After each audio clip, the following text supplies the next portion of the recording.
नमस्कार। आपने भी मोदी जी की स्पीच सुनी होगी और इसमें वही बातें की दोहराई गई कि स्वदेशी अपनाओ, जबकि अब राष्ट्रवाद चलता नहीं है। अब आप बात कर रहे हो स्वदेशी की। क्या 11 साल में आपने किसी चीज़ को R&D के लिए प्रमोट किया है? पैसे दिए? नहीं दिए। तो क्या हमारे पास स्वदेशी ट्विटर, यूट्यूब है? आंसर है नहीं है।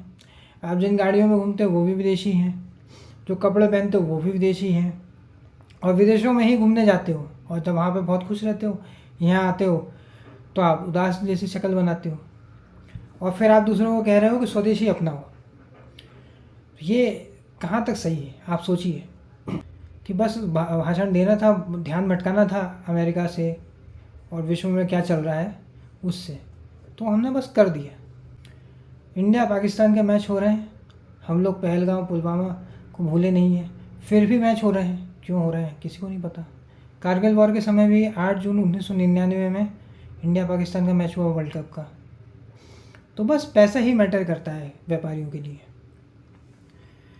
अगर पैसा मिलेगा तो ये सब कुछ करेंगे। जैसे चाइना से हमारी लड़ाई भी हुई थी, जो व्यक्ति चाइना की लड़ियाँ बॉयकॉट नहीं कर पाया, वो अमेरिका को बॉयकॉट करने का सपना देख रहा है आज। मतलब इनके जो सपोर्टर्स हैं वो लॉजिक में जाते ही नहीं हैं, कुछ भी उठाकर बोल देते हैं। आप ट्विटर पे ट्वीट कर रहे हो, ट्विटर उनका है।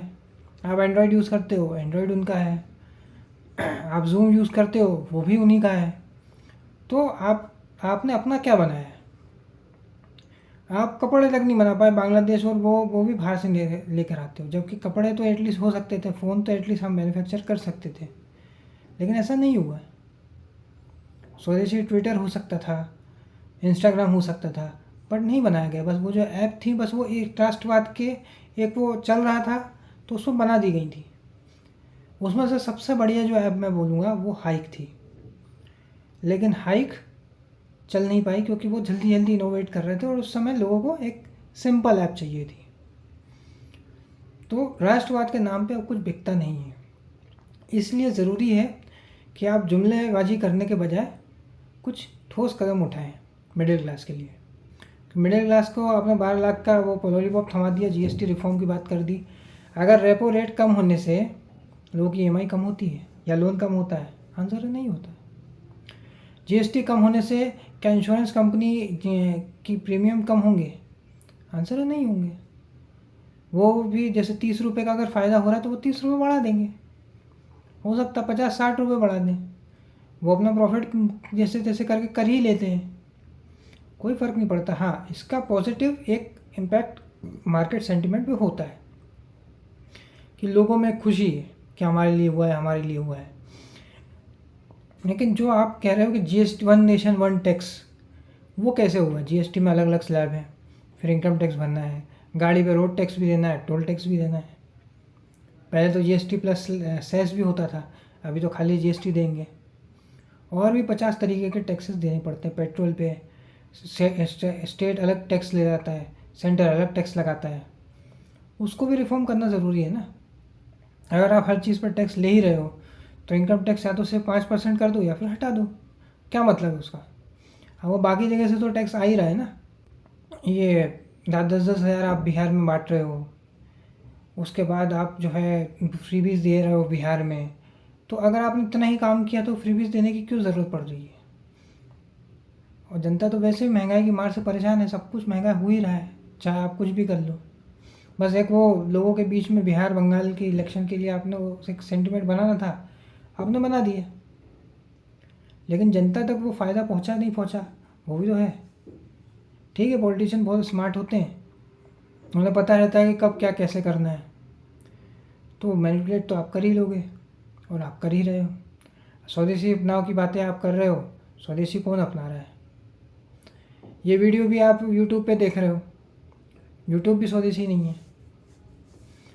तो आप समझिए कि हमारा अपना क्या है। जो क्रैकर्स हम जलाते हैं, जो दिए हम जलाते हैं दिवाली पे, वो भी हमारे अपने नहीं हैं, वो भी चीनी आते हैं।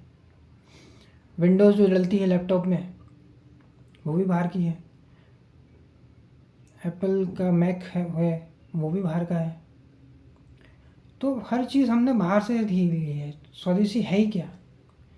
तो ये स्वदेशी की बातें करना, जीएसटी रिफॉर्म करना, गरीब मिडिल क्लास के लिए काम करना, उससे कुछ नहीं होने वाला। मिडिल क्लास को तो आज कुछ नहीं मिलता है।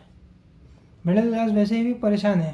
वो सड़क के गड्ढे हैं, उसमें परेशान होकर ऑफिस पहुंचता है, उधर पे उसका बॉस चल जाता है, फिर वापस आता है, ऊपर उनकी शादी नहीं हो पा रही है, बच्चे हो नहीं पा रहे हैं। आपके मोहन भागवत कह रहे हैं कि 3-3 बच्चे करो, कैसे करें? टाइम ही नहीं मिल रहा है। लोग कह रहे हैं 70-70 घंटे काम करो, 90 घंटे काम करो, तो कोई लेबर लॉ है नहीं। मिडिल क्लास का तेल निकलते जा रहा है, निकलते जा रहा है।